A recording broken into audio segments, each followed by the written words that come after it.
Welcome to your guide to English verb tenses. Think of tenses as a time machine for your words. They tell us when something happens. Without tenses, our sentences would be confusing. For example, if you say, I eat pizza, do you mean now, yesterday, or every Friday? Tenses clarify this.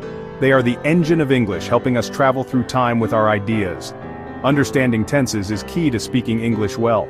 In this guide, we'll explore the main tenses step by step. We'll use simple examples and real-life situations to make grammar useful. Grammar isn't just rules, it's a tool for sharing your thoughts and plans. Learning tenses is like building a house. You need a strong foundation. Every new tense you learn is another tool for clear communication. Relax, and let's begin with the first and most common tense, the present simple. Are you ready to start building? This journey will give you the confidence to use tenses in your conversations and writing. Don't worry about memorizing every rule right now. Focus on understanding how tenses work. Let's unlock the power of English verb tenses together. Let's begin with the present simple. We use this tense for things that are generally true or for habits and routines. For example, the sun rises in the east. That's always true. Or, I drink coffee every morning. That's a habit. The present simple describes facts and repeated actions. For I, you, we and they use the basic verb I work, they watch. For he, she and it adds he works, it rains. For questions use do or does. Do you like tea? Does he like coffee? For negatives, I don't live here. She doesn't work on Sundays. Use the present simple for your daily or weekly routines.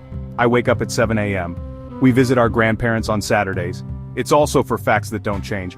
Water boils at 100 degrees Celsius, or for permanent situations, he lives in London. If you say, I read a book, present simple, it means reading is a regular activity for you. It doesn't mean you're reading right now. We use a different tense for that. The present simple is for the bigger picture stable, true, repeated things. It's the foundation of your daily communication. Use it to describe who you are and what you do. Mastering this tense helps you talk about your life and the world around you. Now let's look at the present continuous. We use this tense for actions happening right now. For example, if someone calls and asks, what are you doing? You might say, I am cooking dinner. The present continuous uses am/is/are plus verbing. I am talking, he is sleeping, they are playing. Remember both parts. I am working, not I working. Use it for actions in progress. The baby is sleeping. Also for temporary situations. I am living with my parents until I find my own apartment. Or for trends. The climate is getting warmer. Compare, I read a lot of books, habit, versus, I am reading a very good book, happening now. The present simple is for habits. The present continuous is for ongoing actions. Understanding this difference is key. Use the present continuous for things happening around now, not just at this exact second. It brings immediacy and action to your sentences. Practice using both tenses to describe your life. Now we move to the present perfect. This tense connects the past with the present. Use it for actions that happened at an unspecified time before now, but have a result now. I have lost my keys. I can't get in my house. Form have/has plus past participle. I have finished my work. She has gone to the shop. Use it for life experiences. I have been to Japan. The date isn't important. The experience is. For questions, have you ever eaten sushi? For negatives, I have never seen a ghost. Also for actions that started in the past and continue now, she has lived here for 3 years. Present perfect continuous have/has been plus verbing. I have been waiting for 2 hours. Use it to emphasize duration or an action that just finished with a visible result. Have you been running? The continuous form highlights the activity. The simple form focuses on the result. Present perfect is your bridge between past and present. Practice using it to talk about experiences and ongoing situations. Let's travel back in time with the past simple. Use it for actions that started and finished at a specific time in the past. I visited my friend yesterday. Form add to regular verbs, played, watched. But many common verbs are irregular. Go becomes went. The past simple is for telling stories or describing a sequence of events. I woke up, brushed my teeth, had breakfast and went to work. It's the main tense for storytelling and history. Compare with present perfect. I lost my keys yesterday. Past simple specific time. Versus, I have lost my keys. Present perfect, result now. If you say when it happened, use the past simple. If the time isn't important and there's a present result, use the present perfect. The past simple gives a clear, chronological account of what happened. Use it with time words, yesterday, last week, in 2010.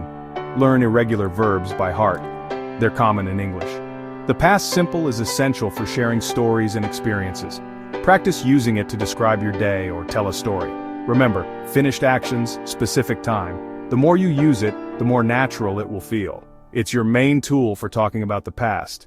Try writing a short story using the past simple. Let's add more detail to our stories about the past. The past continuous describes an action in progress at a specific time in the past. At 8 p.m. last night I was watching television. Form, was, were, plus verbing. I was reading. They were playing. Use it with the past simple to show a background action and an interruption. I was walking home when it started to rain. The past continuous sets the scene.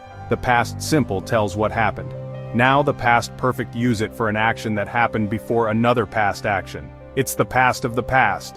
When my friend arrived I had already finished my homework. Form had plus past participle. He had left. They had eaten. The past perfect makes the order of events clear. The train had left when I got to the station. Without it, the timeline can be confusing. Use the past perfect to clarify which action happened first. Practice combining past, simple past continuous and past perfect in your stories. These tenses help you tell richer, clearer stories. The past continuous gives background, the past perfect shows what happened even earlier. Mastering these tenses will make your storytelling more vivid. Try describing a memory using all three tenses. The more you practice, the easier it gets. Let's travel forward in time to talk about the future. The two most common ways are will and be going to. Use will for decisions made at the moment. I'll get it. When the phone rings. Will is also for predictions based on opinion. I think it will rain tomorrow. Use will for promises, offers, and threats. I will always love you. I'll carry your bag. Be going to is for plans and intentions made before speaking. I'm going to visit my aunt next weekend. Form, am slash is slash are going to plus verb. I am going to watch a film tonight. Use going to for predictions based on evidence. Look at those clouds, it's going to rain. Key difference, will is for spontaneous decisions and opinions. Going to is for plans and evidence-based predictions. Both are essential for talking about the future. Practice using both forms to talk about your plans and predictions. The more you use them, the more natural they'll feel. There are other ways to talk about the future. The present continuous can describe fixed arrangements. I am meeting Sarah for coffee tomorrow. This is more definite than going to. It's already in your diary. Use it for social plans and appointments. He is flying to Paris on Tuesday. The future continuous will be plus verbing. This time tomorrow I will be sitting on a beach. It shows you'll be in the middle of something at a future time. Use it to ask about plans politely.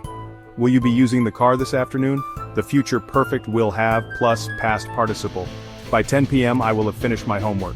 It means something will be completed before a certain time. Use by phrases. By next week I will have finished the project. These tenses help you talk about future plans, ongoing actions, and completed tasks. Practice using them to describe your schedule and goals. The more you use these forms, the more confident you'll become. Add them to your toolkit for advanced English.